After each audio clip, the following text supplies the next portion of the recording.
millions. I think if people have counted up the Bible record of the actual numbers that have been murdered by God, and it's over quite a few million, but that doesn't include people like, at the so-called time of Noah's day, where the whole earth was destroyed.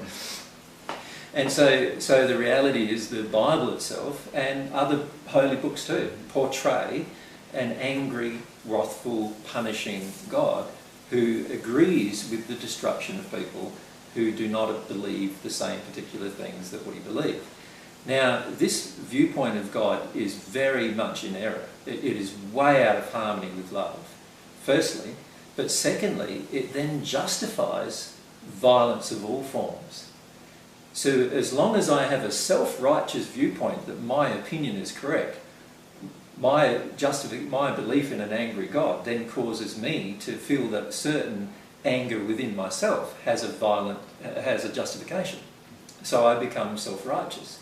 So in becoming self-righteous, what I finish up doing there is I can judge you as not being righteous, and then also have a tendency to take out violent acts towards you in order to correct your unrighteousness. And if you examine the general process of what happens in most religions, this is what is the underlying thing. And so what we've got to do is we've got to start looking at this, what I believe is the fundamental question. And the fundamental question is, why do we believe in an angry God?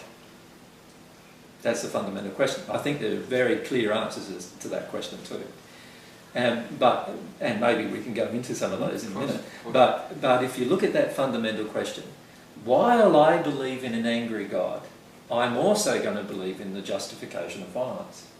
And if I'm going to believe in the justification of violence, then I'm going to create circumstances where my violence towards another person is justified.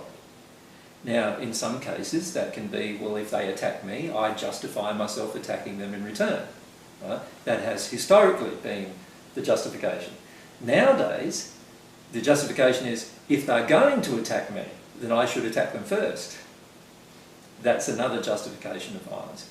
But both of those justifications of violence come from this belief that God has justified violence in some way too. And I feel if you look at the relationship between religion and violence, you can see because mankind believes in a God that is wrathful, angry and punishing, now mankind themselves can justify themselves acting in the same manner that God acts. And it won't be the way God acts, but it'll be rather the way they define God as acting. And this is where I